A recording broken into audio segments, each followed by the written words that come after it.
Madame, Monsieur, bonsoir et merci d'avoir pris ce rendez-vous du Forum des rédactions. C'est d'ailleurs le premier rendez-vous de cette année 2025. Je voudrais donc sacrifier à la tradition en vous présentant mes voeux. C'est d'abord de bonne santé, puisque c'est la santé donc, qui est la base de tout.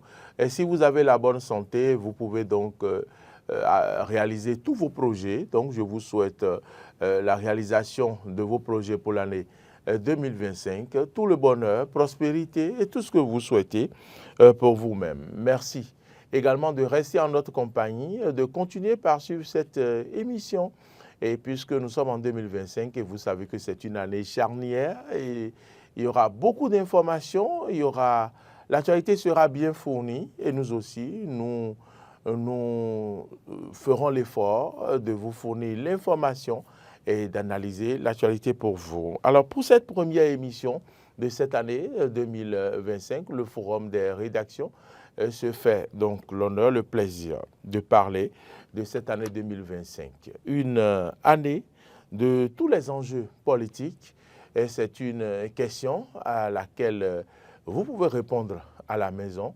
Et c'est une question également à laquelle mes analystes politiques que j'ai invités aujourd'hui sur ce plateau vont répondre. Marcel Yedo réalise cette émission. Gérard Roussa est au son. Mesdames, Messieurs, installez-vous confortablement. On vous revient dans quelques secondes.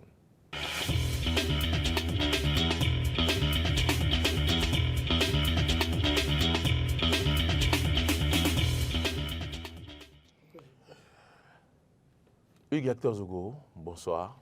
Bonsoir Maury Agboua, bonsoir également aux téléspectateurs qui nous suivent. Merci d'avoir accepté notre invitation. C'est moi qui vous remercie pour l'honneur que vous me faites de pouvoir me retrouver sur ce tout premier numéro de notre émission Forum des rédactions. C'est parce que vous êtes infatigable. Merci. Vous êtes le directeur de publication du quotidien L'Indépendant, vous êtes essayiste, vous êtes écrivain, je n'en finirai pas, une fois encore, merci. C'est moi qui vous remercie pour l'honneur. À ma droite, lui, c'est Stéphane Ahinou Rossou. Oui.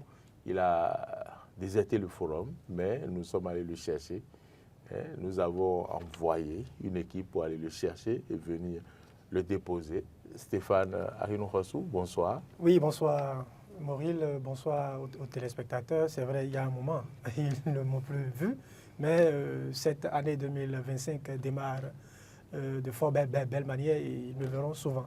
Ben, ça fait plaisir de le savoir. Merci beaucoup également d'avoir accepté de faire le long chemin de Cotonou vers chez nous à Glodjibé. Merci pour votre disponibilité de tous les instants, Stéphane Ahinou Rossou. Vous êtes journaliste, vous êtes analyste politique. 2025, une année de tous les enjeux politiques, c'est une question. Je vais me retourner vers Hugues Hector Zogo. Hugues Hector Zogo, dans quelques mois, les Béninois seront face à cette élection générale. Oui, c'est l'année prochaine. Et puis, nous avons commencé par donc égrener l'année 2025. Déjà, nous sommes à mi-janvier et on se demande pour cette première émission si l'année 2025 ne sera pas l'année de tous les enjeux politiques quand on sait qu'au seuil de 2026, on aura droit à des élections législatives, présidentielles, communales et que dirais-je encore? Vous avez la parole. Vous avez entièrement raison. On se retrouve en 2025 avec une année charnière, une année de très grands défis, sur le plan sécuritaire, de très grands défis sur le plan politique, de très grands défis même sur le plan institutionnel. Et donc, les premières semaines de cette année 2025 nous ont déjà permis de mesurer un peu ce à quoi on sera confronté, du moins s'il y a quand même des signaux qui commencent par interpeller notre conscience collective. Aujourd'hui, on peut se permettre de dire que dans notre pays, le Bénin, l'actualité sera très animée au cours de cette année 2025. N'oubliez pas que dans quelques jours, pratiquement, on va se retrouver du côté, les regards seront tournés du côté de la Criette. Oui. Déjà le 20 janvier, on parlera du procès de notre compatriote Steve Amoussou, un procès qui est très attendu. Le lendemain, dès le 21 janvier, on parlera également du procès de l'ancien ministre des Sports Oswald Omeki, de M. Bokor, Olivier également. Et donc, à partir ne serait-ce que de ces deux procès-là, le mois de janvier va être davantage animé. Vous aviez vu les différentes déclarations d'ordre controverse que M. David Kofi Aza a pu partager avec le peuple béninois et qui relance la question du TOFA, ce que ça peut apporter comme plus-value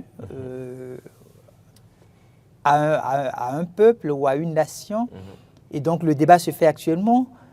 Vous aviez vu l'engouement avec lequel les touristes, les visiteurs, on estime aujourd'hui qu'on a eu plus de 435 000 personnes qui se sont déplacées sur le territoire de Ouidah pour prendre part aux manifestations cultuelles et culturelles de Vodou-Déïs.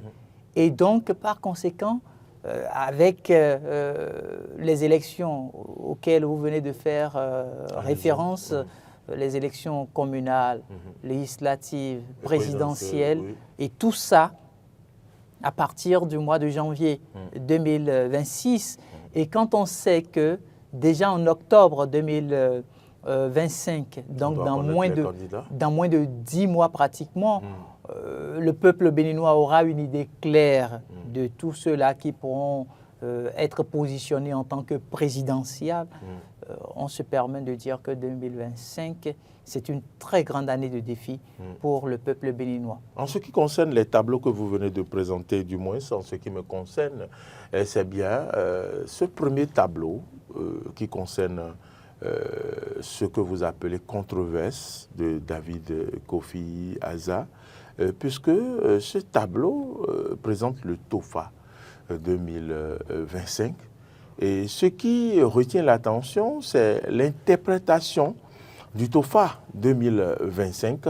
Est-ce que c'est les cartes qui ont commencé déjà par être jouées? Est-ce que Marcel Yeddo a l'extrait de cette déclaration, de cette interprétation de Kofi Aza du côté de nos confrères de TVC? Et si l'extrait existe, merci de nous présenter l'extrait pour qu'on puisse revenir pour voir comment nous avons démarré l'année et est-ce que c'est déjà les cartes de l'année 2025 qui se jouent comme ça pour préparer 2026.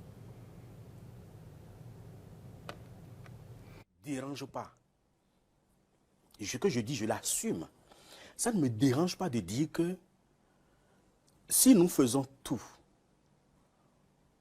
pour que le président parte en 2026, et mouvanciers et opposants, nous allons tous regretter.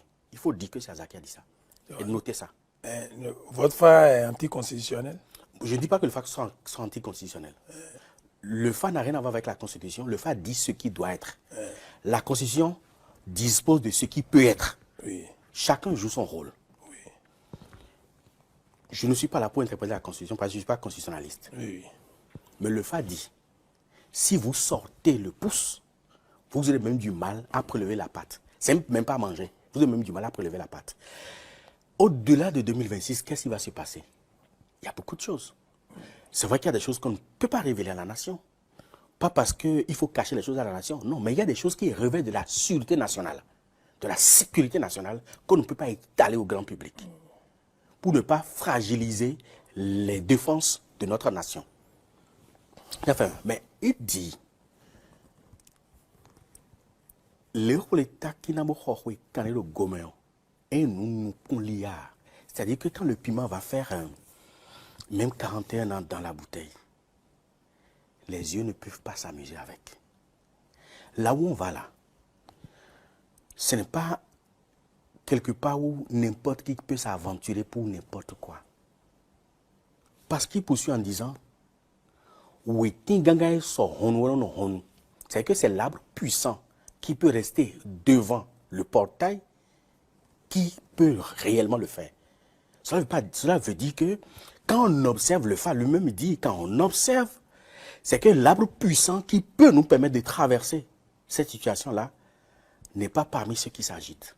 Donc le phare parle toujours de la capacité. Ça peut être une capacité morale, une capacité intellectuelle, une capacité managériale de celui qui va prétendre diriger notre nation pour 2026, pour qu'on ne regrette pas ce qui se passe. Je ne dis pas que je fais l'apologie d'un 3e mandat ou d'un 1e mandat ou d'un 20e mandat. Moi, mon problème, c'est que le FA dit, si vous le sortez du jeu, vous allez tous regretter.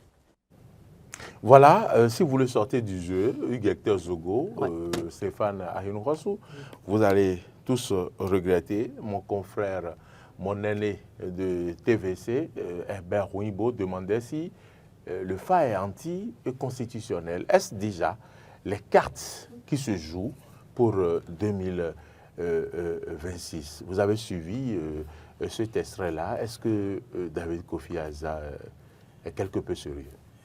Oui, merci pour la question que tu me fais. Je pense que sur la question de savoir si le professeur David Kofi Aza est sérieux, je ne voudrais pas fondamentalement répondre à ça, mais je voudrais opiner sur ce qu'il a dit. Parce que j'estime que quand on est prêtre du FA et que l'oracle a dit ce qu'il doit dire, on reste dans son couloir et on fait les interprétations qui sont liées à ça. On ne sort pas de son couloir parce que dès qu'on sort de son couloir, on risque de tomber sur le coup de la subjectivité qui pourrait créer un certain nombre de polémiques.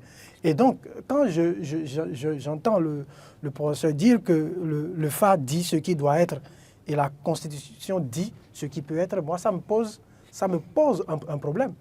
Ça me pose un problème. Dans un régime démocratique, le FA ne peut pas dire ce qui doit être. Parce que, à mon avis, il semble qu'à ce niveau-là, il y a un mélange. Le FA ne connaît pas la Constitution? Le FA, je ne sais pas, mais le FA est dans un couloir. On ne peut pas faire un mélange. La Constitution aussi est dans un couloir. La Constitution est dans un couloir et la République, dans un État démocratique, le pilier fondamental, c'est la Constitution. Oui, mais ce que le FA voit, la Constitution ne voit pas. C'est la Constitution et c'est les lois.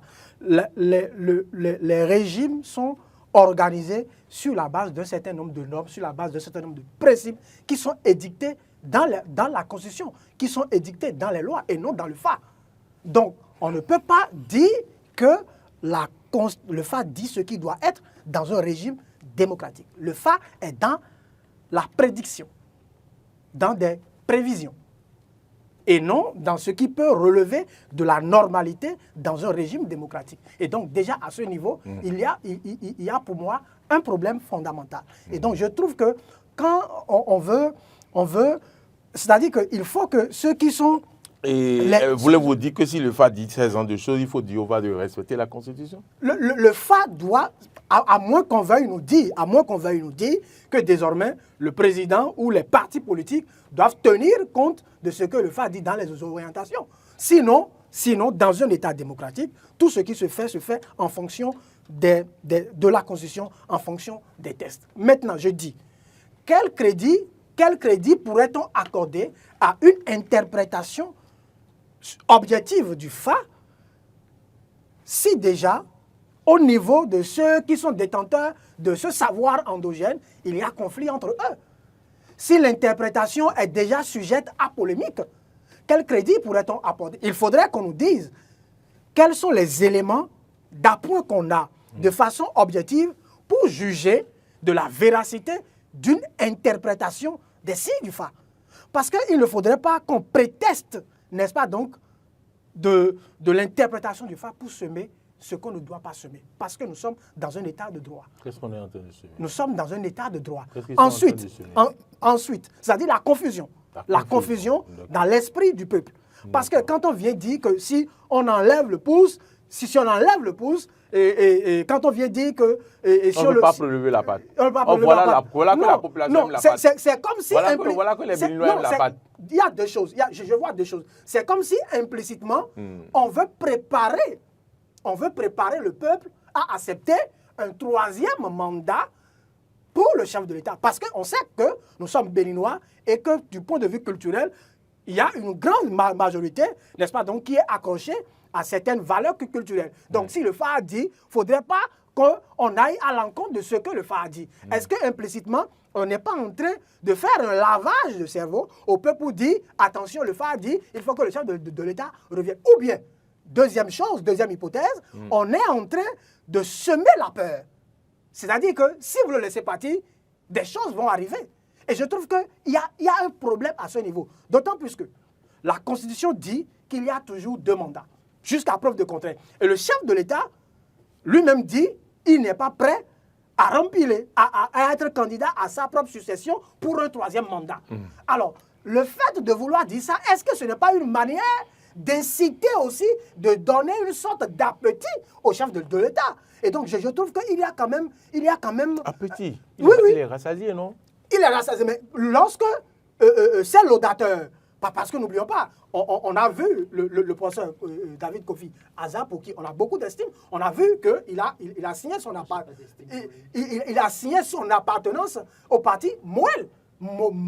Et donc, cela... Non seulement ça, il fut candidat. Il fut candidat. Donc, cette teinture politique peut déjà amener à dire, mais qu'est-ce qui se passe quand on voit l'interprétation qu'il fait du FA? Et donc, si il fait partie des laudateurs, n'est-ce pas, du chef de l'État, et qu'il commence par dire, le FA dit, on ne doit pas l'enlever, et faire des insinuations, ça peut donner de l'appétit au chef de l'État. Ça peut donner de l'appétit au chef de l'État. Et donc, je trouve que c'est quand même une sorte de confusion. Il faut qu'il clarifie clairement. Il clarifie clairement. Parce que tel que c'est dit là, moi, je trouve il faut qu'il clarifie. Il ne va pas clarifier clairement. Non, mais il faut qu'il clarifie. Merci beaucoup. D'accord. Il faut qu'il clarifie. Il faut qu'il clarifie.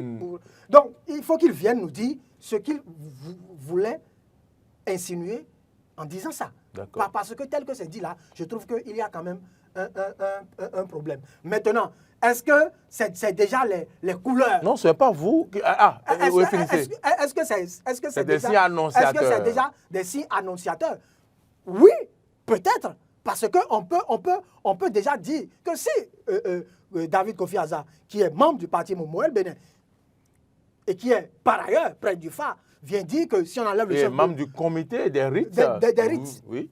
S'il vient dire que si on sort le chef de l'État, est-ce que d'une manière, il n'y a pas quelque chose qui se trame derrière? C'est pourquoi je dis il faut tout faire pour lever tout équivoque, pour ne pas donner d'autres éléments de langage, n'est-ce pas, donc, aux opposants pour dire attention, le chef de l'État là, tel qu'on est en train de parler là, il ne veut pas quitter. Ce ne serait pas bien pour la démocratie au niveau de notre pays. Maintenant, ensuite, je pense que... Merci pour ces analyses. Je pense que pour être sérieux aussi, TOFA de 2015, c'est vrai que de 2025, c'est l'antichambre de 2026. Mais TOFA 2025 parle de 2025.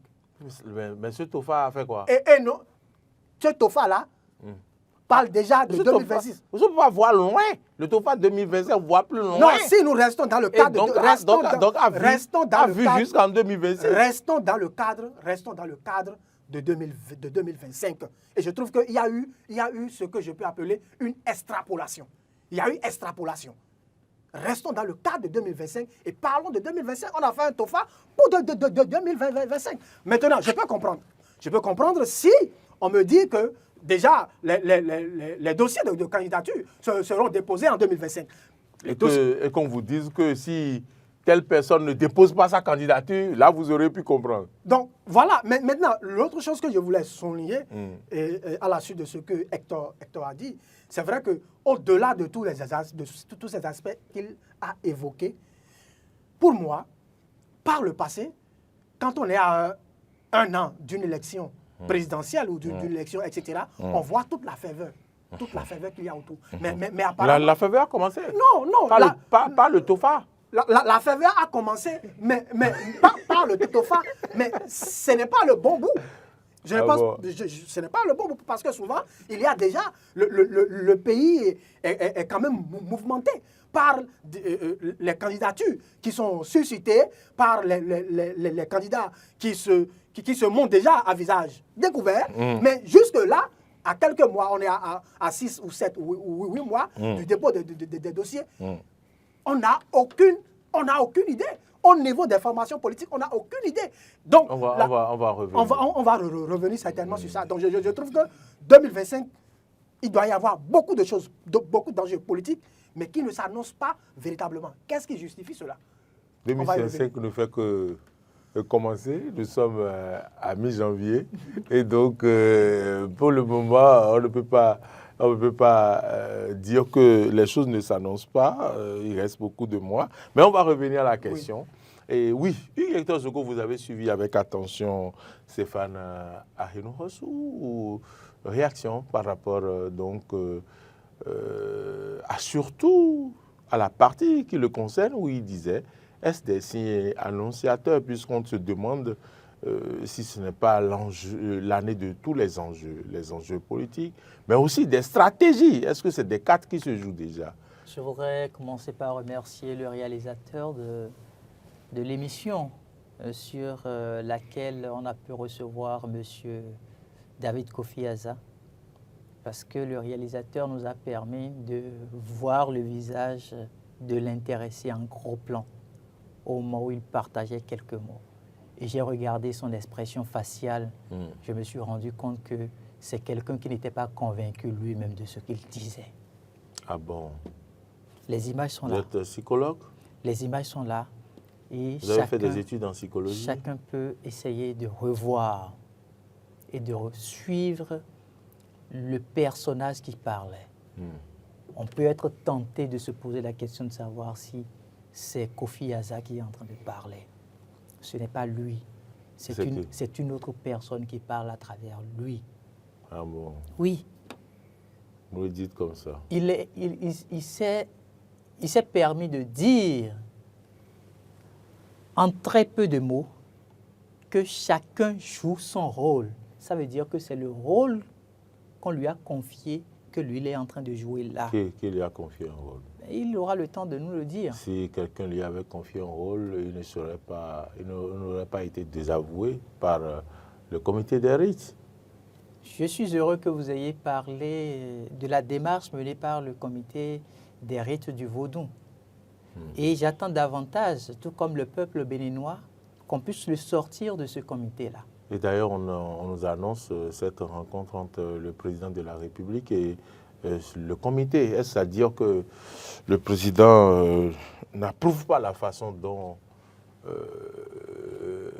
le TOFA, les révélations, les tout nus que prennent donc les révélations, est-ce que le chef de l'État va vouloir les rencontrer? Pourquoi vous n'avez pas voulu...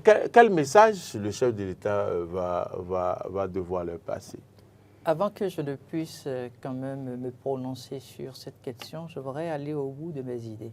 Allez-y. Je disais donc tout à l'heure que le plus important aujourd'hui, c'est qu'on puisse sortir M. David Kofi Aza du comité des rites du Vaudou. Pour régler quel problème?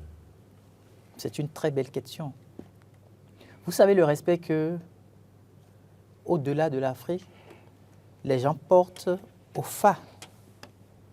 Le respect que l'on porte à cette valeur ancestrale, à cette valeur endogène. Et que ce soit aujourd'hui son interprétation qui pose autant de polémiques, surtout parce qu'il y a eu un prêtre de Fa qui a fait des déclarations, ça repositionne très mal le Bénin. S'il devrait y avoir polémique autour d'une interprétation du Fa, ça ne devrait pas provenir du Bénin. Et si ça devrait même provenir du Bénin, ça ne devrait pas provenir de quelqu'un au nom de David Kofi Aza. Ça veut dire que cette valeur séculaire qui a été respectée non seulement au niveau de notre pays, mais au niveau de l'Afrique tout entière, et même au niveau de l'humanité entière, puisqu'on parle d'une science. Cette valeur aujourd'hui est remise en cause. Vous avez vu l'impact des Vodun Days de 2025, plus de 435 000 personnes. Vous pensez un instant que le FA, en tant que science, n'est pas en réalité une richesse dont, je vais dire, les Occidentaux souhaitent découvrir le contenu, et que ce soit la curiosité aussi du FA qui pousse autant de touristes à se déplacer pour venir au Vodun Days, et que ce soit un prêtre du FA qui fasse des interprétations à connotation politique pour remettre en cause cette valeur, ce n'est pas responsable. Et donc, maintenir quelqu'un du genre au sein de ce comité des rites vaudous du Bénin, c'est comme si, implicitement, le comité, bien qu'ayant sorti un communiqué, est en train d'appuyer l'intéressé. Parce que dans le communiqué eux-mêmes, ils ont pu signifier que le collège des Bokonon, que le collège du comité des rites vaudous du Bénin était en concertation quand l'intéressé a pris la parole. Il y a eu donc un problème de discipline, un problème d'autodiscipline. David Kofi Aza a manqué de discipline. Et aujourd'hui, qu'est-ce qui se passe dans notre pays? Je vous donne deux exemples. Ou un. C'est mieux. Tout récemment, le ministre de l'eau de notre pays, Vous le nommez Adambi. Adambi, pour question de discipline, question d'autodiscipline, a été sorti du gouvernement. D'abord, il y a eu son parti politique qui s'est prononcé pour démontrer qu'il a posé des actes qui ne respectent pas les valeurs du parti. On parle des valeurs du parti. Là, vous êtes en train de me convaincre. Et il n'y a pas eu 72 heures après, avant que le chef de l'État ne prenne ses responsabilités. Alors, si le FA, qui est une science qu'on est en train de défendre aujourd'hui pour repositionner l'image de notre pays qu'est le Bénin, en termes de richesse culturelle et culturelle, qu'un individu se retrouvant au cœur d'un comité aussi sensible se refuse de se discipliner et fasse des déclarations qui devraient même porter atteinte à l'unité nationale, à la cohésion sociale, dans un environnement aussi complexe comme celui dans lequel on se retrouve aujourd'hui. Si le comité n'a pas le courage de le sortir, ça voudrait dire qu'il y a anguille sous roche. Et quand ça se passe de cette manière-là, ne soyez pas surpris que les populations continuent de se poser maintes questions. Revenons à ma question. Votre si question, le chef de l'État doit rencontrer le comité de rite vaudou, est-ce qu'il va les rencontrer à cause de cette controverse ou bien il va le rencontrer à cause d'une autre Si le chef de l'État les rencontre, il va sans doute leur rappeler la mission fondamentale qui est la leur. Il va sans doute leur rappeler que nous sommes en train de traverser une période assez critique. C'est une période sensible. Toute l'année 2025 est une période sensible. Est-ce qu'il va leur rappeler aussi qu'il avait déjà dit que c'est son second mandat? Mais je pense que nous n'avons même pas à revenir sur cette question-là. Le chef de l'État, il est le garant de la Constitution. Et à partir de ce moment-là, il ne peut même pas rêver un seul instant vouloir briguer un troisième mandat. Si le chef de l'État dit que c'est son second mandat et que le FA dit qu'il va faire un troisième mandat... Le FA n'est pas au-dessus de la Constitution. En fait, vous voyez la polémique là, vous voyez ce que ça veut créer. Qu'est-ce que le chef de l'État va faire? Est-ce qu'il va tenir parole ou bien il va suivre le FA? Pourquoi le chef de l'État allait suivre le FA? Nous sommes dans un pays laïque. La République du Bénin est un État laïque. Et puis, un intellectuel comme Bertin Corvi pense que c'est les humains qui ont écrit la Constitution et que si le FA dit que le chef de l'État doit rester, que les humains vont faire le job. C'est ça en réalité. Il y a des intellectuels dangereux. Ah bon? Il y a des intellectuels qui sèment la confusion dans la conscience collective juste pour leur ventre. Ah bon? Parce que c'est des intérêts pécuniaires qui sont en jeu. Le dire, c'est faire la part belle du chef de l'État. Le chef de l'État n'est pas demandeur. Voyez-vous? Et le chef de l'État ne va pas appeler Bertin Corvi pour lui donner de l'argent à dire ces conneries dont vous parlez là. Au même moment où le chef de l'État ne le ferait pas, il y a ceux qui bénéficient d'une manière ou d'une autre de certains avantages parce qu'occupant des postes de responsabilité et ne pouvant pas prendre la parole, qui vont peut-être appeler ces intéressés-là pour leur dire « Ah ben, je vous félicite pour ce que vous faites là, vous menez de la communication, ça nécessite suffisamment de moyens. Bon, nous n'avons pas grande chose, hein. Prenez juste cette enveloppe-là. » C'est de ça qu'eux autres, ils vivent. Et donc, par conséquent, ils se plaisent à semer ce qu'on appelle la panique. Ils sèment la confusion. Et vous avez vu, on a un peuple assez mature.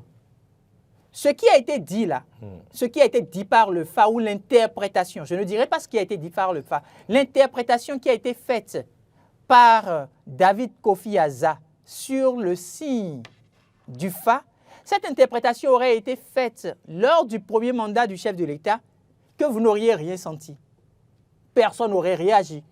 Parce qu'on serait en train de se dire, de toutes les manières, que ce soit le FA qui l'ait dit ou que ce ne soit pas le FA, le chef de l'État a encore la possibilité, au regard de notre loi fondamentale, de briguer un second mandat. Mais là, le chef de l'État ne peut plus. Et d'ailleurs, lui-même, c'est là où les gens, parfois, ne mesurent pas la sagesse du président Patrice Talon. En voulant procéder à la modification de notre loi fondamentale, il y a eu un aspect qui a été mis et qui est très important. On dit qu'aucun citoyen de son vivant ne fera au-delà de 2 mandats constitutionnels. Ils auraient pu sauter ce verrou. Ce n'était pas dedans. Avant, on ne parlait que de 2 mandats constitutionnels. Mais après, quand ça a été modifié, alors que c'est sous le président Patrice Talon que ça a été modifié, on a corsé encore plus et on dit que de son vivant, il ne peut pas faire au-delà de 2 mandats constitutionnels. Comment voulez-vous qu'un chef d'État qui ait délibérément travaillé à ce qu'on modifie la Constitution, puisque c'est le chef de l'État qui a souhaité que la Constitution soit modifiée. C'était sa vocation. Il avait cette vision-là. Donc, en voulant se faire élire président de la République. Donc, et il a été clair. Finir, c'est pour dire que le chef de l'État n'est pas dans leur, dans leur petit jeu. Le chef de l'État n'est pas dans ces jeux-là, d'accord? Mais il y a un danger qui le guette. Le danger qui le guette, c'est que dès qu'on parle, par exemple, des personnes qui, je vais dire, à la limite, prennent le FA comme croyance, d'accord? Il y a un nombre considérable. Il y a une couche sociale assez importante en termes d'électorat. Et donc, si on vous dit que, vous avez vu le Vodun Days, par exemple, on a parlé de plus de 435 000 personnes, d'accord? C'est vrai que ce n'est pas que des Béninois. Il y a eu suffisamment oui, vous l'avez dit de tantôt, tourisme. vous dites qu'il faut travailler à crédibiliser et non à décrédibiliser. l'aspect sur lequel je voulais revenir, c'est qu'on peut prendre le vaudou, d'accord? On peut prendre le vaudou, tel que les débats partent là, on peut prendre le vaudou comme outil exigeant au chef de l'État de faire un nouveau mandat. Et à partir de ce moment, la chair est faible. C'est la chair humaine. Elle est faible. Et donc, si le chef de l'État ne prend pas garde, il pourrait, malgré lui, tomber dans ses travers. Parce qu'il a quand même la volonté de faire beaucoup de choses pour son pays. Et voilà que des valeurs cultuelles demandent à ce que vous puissiez poursuivre. Et à un moment donné, il peut même avoir peur et se dire, mais si je ne répondais pas à l'appel, si je ne répondais pas à l'appel des ancêtres, puisque on va le dire de cette manière, si je ne répondais pas à l'appel des ancêtres, qu'est-ce qui adviendrait? Est-ce qu'il n'y aurait pas des répercussions sur ma vie, sur la vie de ma famille? Donc c'est ce pourquoi nous devons très vite arrêter des gens comme Kofi Aza, comme Bertin Corvi, qui sont aujourd'hui en train de semer de la zizanie au sein de notre République. On vous aura compris, Hector Zogo. Oui, réaction. Je voudrais apporter un peu d'eau au moulin de Hector et relever trois choses. Il faut qu'on évolue sur les enjeux. Oui, et relever trois choses. La première chose, nous sommes dans un État laïque. D'accord? Nous sommes dans un État laïque. Et on ne peut pas venir imposer aux populations, aux croyances diverses, la volonté du Fa. C'est comme si l'archevêque de, je sais pas, c'est comme si Monseigneur Antoine Gaillet sort et dit, Jésus, dans une vision, lui a dit que c'est telle personne qui doit être président de la République et que s'il n'était pas président, quelque chose allait se passer. C'est comme si... c'est le parallélisme. Voilà, si un pasteur se lève pour dire Dieu lui a parlé sur sa montagne et que c'est telle personne qui serait président en 2025, si on l'enlevait, quelque chose arriverait. Si un spiritualiste se lève pour dire que dans ses envolées nocturnes, il a rencontré un être suprême qui lui a dit c'est telle chose. Non, on ne peut pas, ce n'est pas sérieux. Nous sommes d'accord. Si on prend la chose sous ce temps, ce n'est pas sérieux. Qu'est-ce que le pays va devenir? Si chacun devrait dire, bon, ok, mon Dieu a dit ceci, telle personne a dit c'est ça, mais ça, le pays ça va être la débandade totale. Donc, je suis d'accord pour dire qu'il faut discipliner les ardeurs de certains laudateurs. On ne peut pas, au nom d'intérêts personnels, d'intérêts égoïstes, j'allais même dire égotiques, mettre en mal l'ordre constitutionnel établi. Je trouve que c'est quand même un danger. Deuxième chose qui est relative à la discipline. Cela me paraît important. C'est vrai que le comité des rites, à travers le truc là, a sorti un communiqué pour dénoncer et fustiger. Mais je trouve qu'on doit aller au-delà. Je partage entièrement l'avis d'Hector sur le sujet. On doit aller au-delà. On doit aller au-delà. Et je suppose qu'après la rencontre du chef de l'État, il y aura une décision qui doit sortir dans ce sens. Parce qu'on ne peut pas se lever ou se désolidariser de l'ensemble d'un groupe et faire des interprétations. Troisième chose, il faudrait... Le Fa est une science, nous a-t-on dit, parce que ça s'enseigne à l'université. Et quand on dit science, c'est un certain nombre de paradigmes. Science sans conscience n'est que ruine. Oui, mais au-delà de ça, science, c'est l'objectivité, c'est la rigueur dans la démarche, c'est une méthode, c'est un ensemble de choses. Alors, si les résultats du Fa, qui est une science, suscitent déjà assez de controverses, ça met en mal la scientificité même du Fa.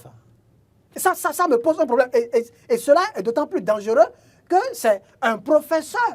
C'est un professeur qui porte l'initiative, qui porte le comité des rites. C'est sous lui qu'un truc comme ça arrive. Je trouve que c'est extrêmement dangereux. Normalement, si on interprète les signes du Fa, au moins, si on interprète les signes du Fa, quand on prend un collège de prêtre du Fa, à 90%, il devrait être unanime. Mais là, ça dit qu'il n'y a même pas 10% qui soit unanime sur les interprétations faites par le professeur David Kofi Aza. Et donc, cela pose un problème. Au-delà même de la politisation ou de l'interprétation orientée. Au-delà de ça, il y a même un problème de remettre en cause le FA en lui-même. Et ça, c'est un danger. On peut même être tenté de se poser la question de savoir est-ce que c'est pas une façon de... Autre enjeu Oui, mais maintenant pour finir, je veux dire, puisque vous avez évoqué le cas de Bertin Kokovi, je veux dire que, comme je l'ai dit, il ne faudrait pas que des gens s'amusent avec le feu. Le chef de l'État lui-même, il dit qu'il n'est plus candidat à rien. Ils mettent le feu dans la bouche ou bien Non. Permettez-moi d'aller au bout. C'est-à-dire, le chef de l'État lui-même a dit qu'il n'est plus candidat à rien. Il ne faudrait pas que, pour des questions ou des intérêts que nous ignorons, on dise des choses pour donner l'appétit au chef de l'État. Le diable n'est jamais loin de nous. Hein. Le diable n'est jamais loin de nous. Et il est toujours dans les petits détails. Oui, il est toujours dans les détails. Donc, il faudrait que les gens ne s'amusent pas. Ne s'amusent pas à faire ce qu'ils sont en train de faire là. C'est extrêmement dangereux. Feu Mathieu Kérékou a fait 10 ans de régime démocratique. Il est parti. Le Bénin est resté. C'est vrai. Thomas Boniaï a fait 10 ans. Il est parti. Le Bénin est resté. C'est vrai. Le président Patrice Talon, il fait du mieux qu'il peut. Il va finir. Il partira. Le Bénin restera. Béhanzin a combattu pour le Bénin. Il a travaillé pour le Bénin. Il est parti. Le Bénin est resté. On ne peut pas venir nous dire que si le chef de l'État n'est plus là, que quelque chose va arriver. Du moins qu'on est en train de vouloir nous faire peur. Très bien. On vous aura compris. À la limite, c'est une menace au peuple béninois. Et je pense quand même je vous en prie. Que le procureur de la République doit pouvoir se saisir de pareils dossiers. Vous l'avez déjà dit. Puisque là, ça fait remettre en cause l'ordre constitutionnel. On va passer à un autre aspect, notamment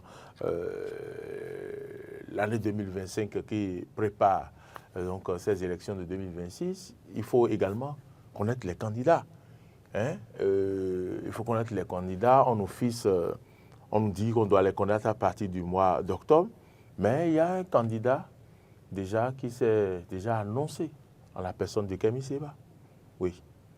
Est-ce qu'il est candidat? Je ne pense pas. Il a fait une déclaration. Non. Il a fait une déclaration pour dire que oui, lui, il souhaite... en tout cas, si on doit connaître un des candidats, lui, il est candidat aux élections de 2026. Je ne dis rien qui ne soit connu. Il faut aller sur les plateformes. Kémi Séba est en train de rêver.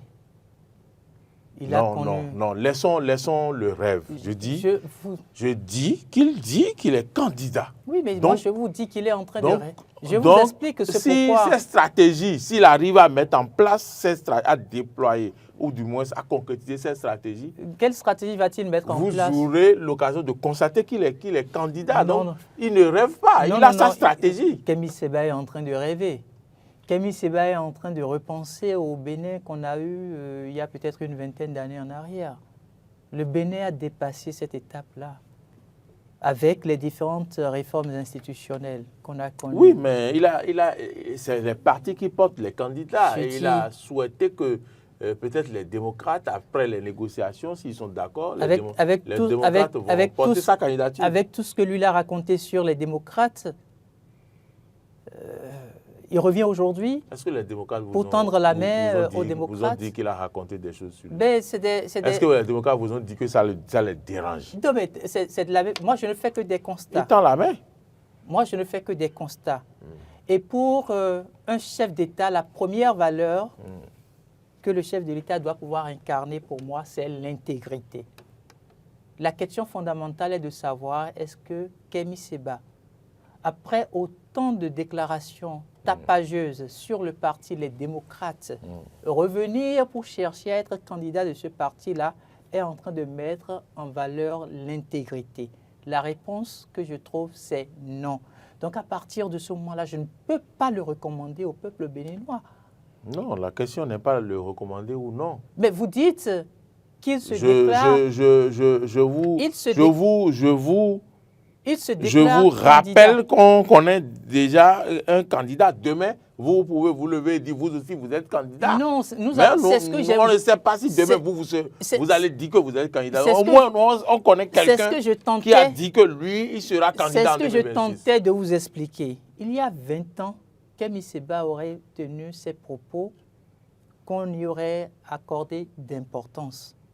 Mais le Bénin que nous avons aujourd'hui, qui travaille à se retrouver au cœur des 25 destinations culturelles prisées du monde entier, pour que vous puissiez aspirer à le diriger en tant que président de la République, ce sont les partis politiques qui doivent vous porter. Mais il n'a pas dit D'accord. autre chose. Il sait. Ce Il sont n'a les pas dit qu'il ne partis. le sait pas. Il sait. Ce sont Et les- il sait quel parti va le porter. Il a proposé qu'un parti porte sa candidature. Je vous dis, ce sont les partis politiques qui doivent vous Bon, porter. vous n'y croyez pas. Et au-delà du Vous ne croyez fait, pas que le parti qui propose va porter sa candidature. au-delà du fait que c'est un parti qui doit vous porter, vous deviez avoir l'arsenal capable de permettre au Bénin d'avoir des réalisations au-delà de l'impact que l'actuel chef d'État a permis à notre pays de connaître en intervalle de 8-10 années. Autrement dit, pour que nous puissions élire un chef d'État en 2026, pour que nous puissions avoir des personnes capables de dire « je suis présidentiable » et qu'on puisse accorder du crédit oui. à ce qui a été dit, vous deviez voir que le profil de cette personne-là, c'est le profil de quelqu'un qui anticipe mieux que Patrice Talon. D'accord. Donc, je ne vois pas Kémy Séba dans ce rôle aujourd'hui. Je ne dis pas qu'il n'a pas la possibilité d'être présidentiable au Bénin. Mais en 2026, en l'état actuel des choses, avec les différentes réformes institutionnelles, politiques, avec les différentes infrastructures réalisées par l'actuel chef d'État, Kémy Séba n'a pas la carrure d'un présidentiable. En fait, je le dis pour démontrer que le Bénin a atteint un niveau où on ne doit plus rebrousser chemin. C'est comme le citoyen américain. Quand vous voyez le drapeau américain quelque part, il y a un minimum qui s'impose à vous, c'est le respect. Personne ne vous dira de respecter le drapeau américain avant qu'à la vue, vous puissiez le respecter. Et donc, aujourd'hui, on est arrivé à une étape où quelqu'un qui doit ouvrir sa bouche au Bénin, qu'il soit sur le territoire national ou qu'il se retrouve au niveau de la diaspora, avant de pouvoir dire « j'aspire à être président de la République du Bénin », il doit lui-même se poser plusieurs questions. Et quand on regarde son parcours, on doit être en mesure de dire « oui, celui-là, il est en mesure d'être président de la République du Bénin ». Si vous me parlez par exemple de quelqu'un comme Lionel Zissou, qui prend la parole aujourd'hui et me dit « oui, je suis présidentiable pour 2026 », je vais vous dire oui, voilà des enjeux. On a compris. Alors, Stéphane Akinoukassou, votre réaction, et vous allez profiter en même temps, puisque le temps avance vite, pour nous dire quels seront peut-être les 4 possibles, surtout au niveau des partis politiques. Oui, je veux dire à la suite d'Hector que, en fait, n'importe qui peut se lever et dire qu'il souhaite être candidat aux élections, quitte à voir au niveau des états-majors. Il n'a pas dit souhaiter, il a dit je suis il le peut à l'étape pour les élections. à l'étape actuelle des choses et par rapport aux réformes qui sont engagées. D'accord? Il ne peut pas dire qu'il est candidat. Il exprime un souhait. Il fait les démarches au niveau des formations politiques, quitte à ces formations de décider de porter sa candidature et de venir dire voilà notre candidat à nous. Et donc, lorsque cette démarche n'est pas respectée, on peut se dire que pour le moment, c'est juste une sorte d'amuserie, une sorte d'amusement. D'accord? Mais en attendant, on le prend quand même au sérieux. On considère qu'il nourrit l'ambition d'être candidat. Moi, ce que je voudrais dire, c'est que nous avions été souvent habitués, d'accord, à l'approche des élections, je le disais tantôt, qu'il y a une certaine ferveur, un certain mouvement, une certaine animation au niveau des formations politiques, au niveau même du pays en général. Des candidatures qui sont annoncées de façon tous azimuts, d'accord, etc., etc. Mais à l'étape où nous en sommes, on voit que c'est le statu quo. C'est le résultat de quoi? C'est le résultat de la réforme du système partisan, d'accord, qui nécessite donc qu'au niveau des formations politiques, des discussions soient menées pour que des candidats soient officiellement connus. Maintenant, c'est que dans les tout prochains jours, il va falloir que ces formations politiques-là nous sortent enfin les candidats. Parce qu'il faut quand même que le peuple... Ils doivent attendre le mois d'octobre, non? Non, Non, est-ce que c'est le mois d'octobre? En octobre, On dépose les dossiers. ils doivent déposer les dossiers. Mais les partis peuvent déjà présenter. Donc on peut commencer par connaître les Oui, si. Pour qu'au moins il s'habitue, le peuple s'habitue à ces candidats-là. En fait, c'est quand même important. on parle d'octobre parce qu'on se dit, quoi qu'il fasse, est-ce que le en peuple octobre, on s'est finira habitué au président Patrice Talon Non, avant mais qu'il arrive au pouvoir? au moins, il y avait quand même des prémices. On entendait parler de lui, etc. Je pense que tout cela part. En fait, on est accroché à notre passé. Hein, et puis, ça participe de l'animation de la vie politique. Nous sommes d'accord. Et quand même, ça, au niveau de certains couloirs, ça alimente. Ça alimente financièrement. Ça alimente financièrement. Et donc, quand on coupe ça, oui, ça alimente financièrement. Et donc, c'est quand même important de revenir sur ce fait. Maintenant, c'est que l'autre chose, qu'est-ce qui va se passer?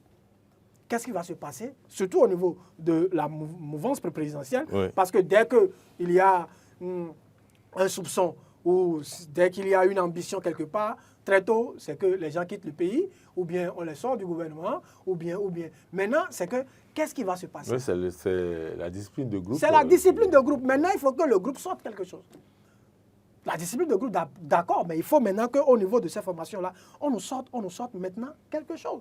Qui va être, pour que, enfin, en 2025, on ne doit plus nourrir des suspicions. Je pense que politiquement, on ne doit plus nourrir des suspicions. Ouais, et il faut maintenant... C'est pour ça que quelqu'un s'est vite prononcé. Celui qui s'est vite prononcé, ceux pour qui on a bataillé, on sait, les gens se sont battus, on dit, comment ils ont appelé ça? Ça m'échappe. Le compatriote. Olivier Bocor, Obé. On a dit Obé. Bon, la finalité, on connaît aujourd'hui. Tout est petit. Tout est petit maintenant. Qu'est-ce qui va se passer? On attend véritablement pour voir. Donc, au niveau de la mouvance présidentielle, au niveau de ces deux formations-là, il faut que 2025, déjà en février, si ça ne tenait qu'à moi, février, mars, avril, on doit pouvoir nous sortir les candidats.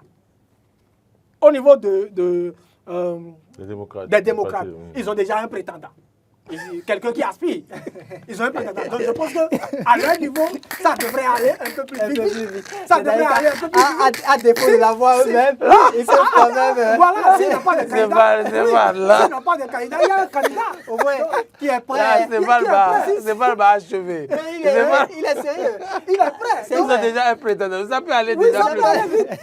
Ça peut aller vite, donc je trouve que vraiment... Ils peuvent lui donner le quitus. Le quitus pour dire, bon, notre candidat, c'est ça. Si ils n'ont pas, donc je trouve que vraiment au niveau de l'opposition, ils doivent quand même réfléchir. Vous ironisez, vous. Non, mais c'est sérieux. Non, c'est sérieux.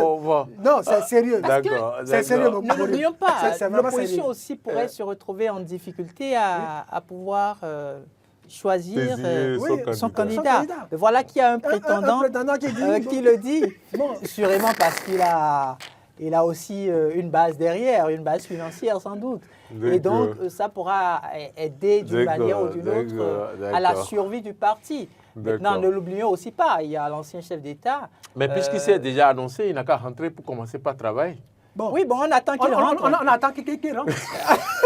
On attend qu'il rentre parce que c'est ça, il ne peut pas être candidat à l'extérieur du pays. Donc il faut que les démarches soient menées à l'interne. Donc il faut qu'il vienne pour faire les négociations. Non, mais je pense qu'il faut, oui, il faut qu'il rentre. Il faut qu'il rentre. Ça va être très intéressant. Ça va être très intéressant. Non, mais c'est sérieux. On ne pourra pas conclure. On va demander à Kémy Séba, parce qu'il a quand même, ne l'oublions pas, il a des compatriotes qui croient énormément en lui. Mais non, c'est le moment de faire de petites rencontres. Donc, se retrouver au Bénin, sur le territoire béninois.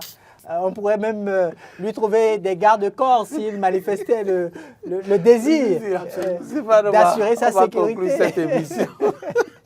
Les enjeux politiques 2025, l'année Oui, Tout ça, c'est des enjeux. Non, Non, mais ça, c'est un enjeu pour Kémy. Plus sérieusement, hein, je voudrais aussi dire que la question, il faut que, puisqu'on a vu le chef de l'État hein, au niveau du Parlement, quand fin d'année, quand son discours sur l'état de la nation. Il a été très poignant, aucune négociation. Bon, il y a la question du code électoral qui est aussi en suspens. Est-ce qu'ils iront aux élections avec ce code électoral ou bien il y aura modification, il y aura changement? Est-ce que le chef de l'État ne disait pas, niet, je ne suis pas d'accord pour une quelconque modification, on va avec ce code. Qu'est-ce que cela va être aussi? Bon, on attend aussi de voir, parce que ça aussi, c'est un autre chantier. Il y a les démocrates qui demandent que le chef de l'État organise une assise politique pour discuter des questions. Ils l'ont demandé depuis plusieurs années, c'est resté... C'est resté sans suite. Ouais. Maintenant, il y a des exilés. Il y a des exilés qui souhaiteraient quand même venir au pays, rentrer et participer aux élections. Oui, mais ils ne sont pas rentrés, non? Ils ont besoin d'autorisation pour rentrer. On a par exemple... Et ils n'ont pas eu d'autorisation pour partir, donc ils peuvent rentrer. Bon, comme Kémy Séba, on va les attendre certainement. Non, mais je pense quand même que ça va être très intéressant. Votre mot de la fin. Oui, c'est le défi pour ces compatriotes-là qui se retrouvent aujourd'hui à l'extérieur. Je trouve que le grand défi pour Kémy Séba, c'est de travailler à les faire rentrer. Parce que s'il arrive à réussir ce défi-là, de concert avec tout ce beau monde qui se retrouve aujourd'hui à l'extérieur de notre pays, s'ils arrivent à rentrer, vous mesurez un peu ce que ça pourrait constituer comme poids politique pour soutenir sa démarche et convaincre le parti Les Démocrates à pouvoir le positionner. Parce que la plupart de ceux qui se retrouvent aujourd'hui à l'extérieur, c'est des gens qui ont évidemment travaillé avec le président du parti, donc l'ancien président Boni Yayi. Et donc, si ceux-là rentraient sous l'onction de Kémy Séba, parce que aussi, c'est ça, quand vous êtes présidentiable, c'est que vous avez les cartes de négociation. Si vous ne pouvez pas négocier, juste faire rentrer quelques compatriotes, quand on va vous confier le portefeuille présidentiel, qu'est-ce que vous allez faire de notre diplomatie? Donc ça, c'est le premier enjeu pour Kémy Séba, qu'il travaille à faire rentrer nos compatriotes qui sont à l'extérieur. Très bien. Ouais. Merci infiniment. À vous, Hugues Zogo. Je vous dis merci Stéphane, aussi. votre mot de fin? Oui, je voudrais juste dire que le Bénin est un État démocratique. Ouais. Il faudrait que nous travaillons à renforcer le respect des institutions, le respect des principes démocratiques. Ne cherchons pas à passer outre en fonction de nos intérêts égotiques. Il faudrait que ceux qui prétendent au portefeuille présidentiel, qu'ils viennent au pays, que les amis, les politiciens qui sont à l'extérieur, qui souhaitent participer à l'animation de la vie politique, rentrent au pays et que tout se fasse, le jeu politique se déroule normalement. Très bien, d'accord. Vivement vos souhaits réalisés. Donc, merci à tous et à tous. C'est sur ces mots que nous allons donc vous remercier pour avoir suivi cette émission. C'est vrai que vers la fin, vous m'avez fait un peu rire. Je ne sais pas si vous ironisez ou pas, mais ceux qui nous ont suivis vont donc comprendre et décrypter certainement le message que vous êtes en train de passer. Merci à toutes et à tous. Merci de liker, merci de laisser vos commentaires sur notre page sur YouTube. Et mesdames, messieurs, Marcel Yeddo a réalisé cette émission. Merci à toute l'équipe de production et de réalisation. Bonne suite de nos programmes et à bientôt.